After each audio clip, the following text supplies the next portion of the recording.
Today we're going to talk about 3 reasons you can feel down or depressed this time of year and how to help yourself feel better.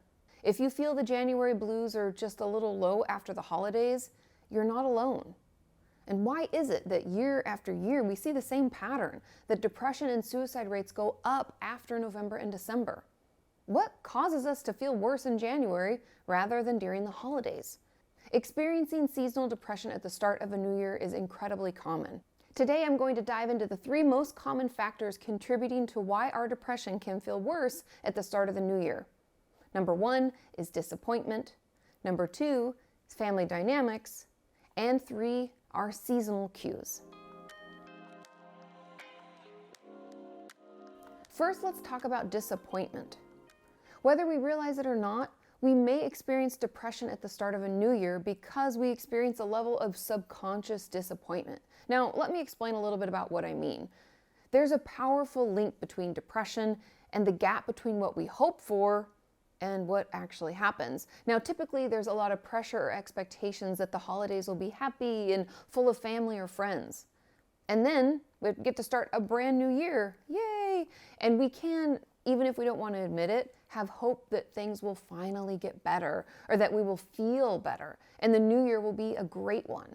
And when those expectations or hopes aren't clearly met, we can feel deep disappointment or even despair as January drags on.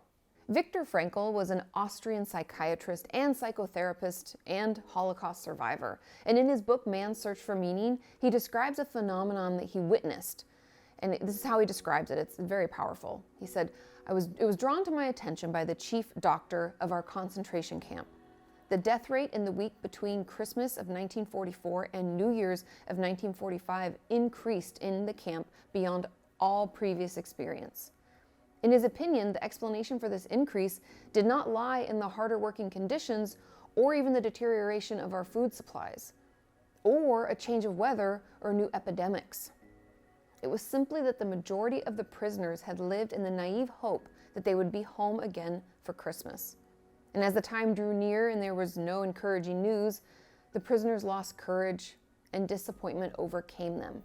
This had a dangerous influence on their powers of resistance, and a great number of them died. Again, I want you to know that it is common to experience depression at the start of a new year because our brains are processing a subconscious or maybe even conscious disappointment. We could also feel depression more in January because of family dynamics. The holidays can force us to be around family members that we don't usually see, and spending time with them can force us to face some family dynamics that may be painful or upsetting.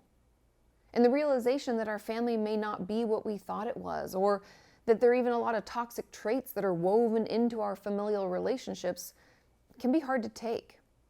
Coming out of those scenarios can give us more hopeless and helpless feelings. And maybe this is because you had to face that nothing has changed in your relationship with your mom yet again. Or maybe it's because you had to celebrate the holidays without a loved one. Or possibly you can now see that the way your mom and dad talk to one another isn't that healthy, and that your uncle is an alcoholic. It could even be because you had an amazing time with your friends and family, and then you had to say goodbye and you won't see them again for some time. Whatever the case, as January rolls around, we can find ourselves processing painful loss and difficult dynamics that can give us a sense of heightened depression. Lastly, seasonal cues can have us experiencing a new or increased sense of depression in January. And I have an entire video on seasonal affective disorder that I'll link below, so I won't go into it too deeply here. But even if we don't clinically experience seasonal affective disorder, fewer hours of daylight affects us on a psychological level. Lower levels of sunlight impact our circadian rhythm, our serotonin levels, and our melatonin levels, meaning that our sleep cycle gets all messed up and we just don't feel as happy as usual. And the lack of regular sunlight can also lower our vitamin D levels, which can really impact our mood as well. I know personally that during the winter months, when it gets dark at like 4:30 or 5 o'clock, I am way less productive.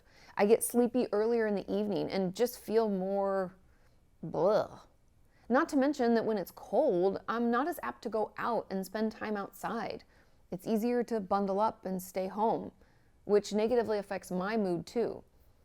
And a few years ago, Sean was just not himself, you guys. He was super sleepy, unmotivated, and just down.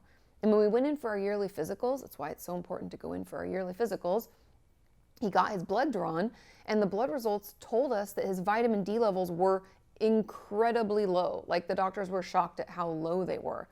And after being on some intense vitamin D supplements for a couple of weeks, his energy and mood completely turned around. So I know it's just a vitamin, but it's extraordinarily important when it comes to our mental health. I know it seems so strange to think that the weather is impacting our depression, but we are impacted by seasonal cues. So, what can we do today to feel better?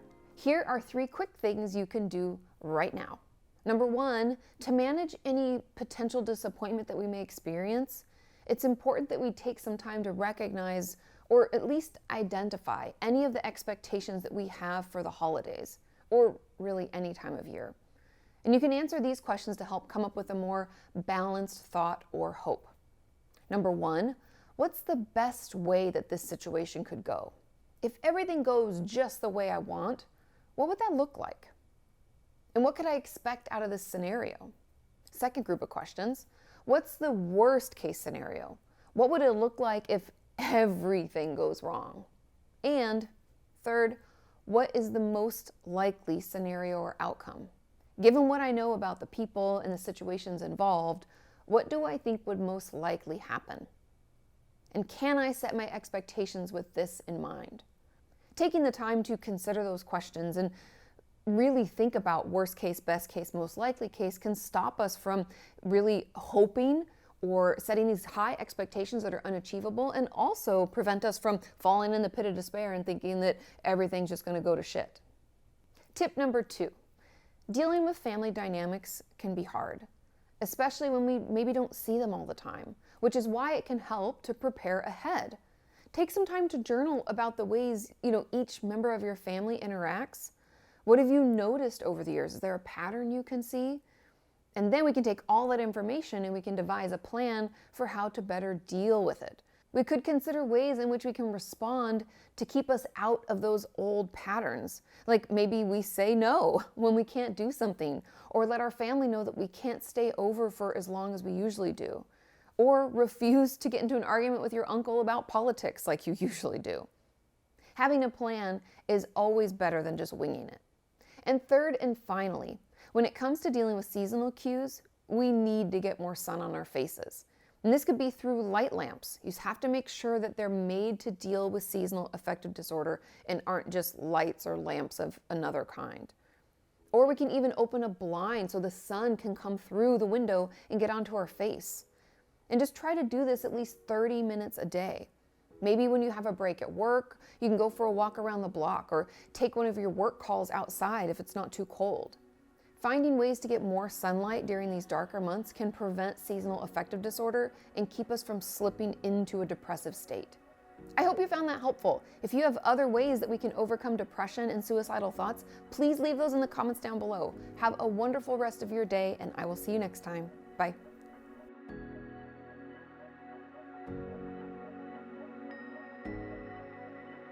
So letting families know, may be woven into our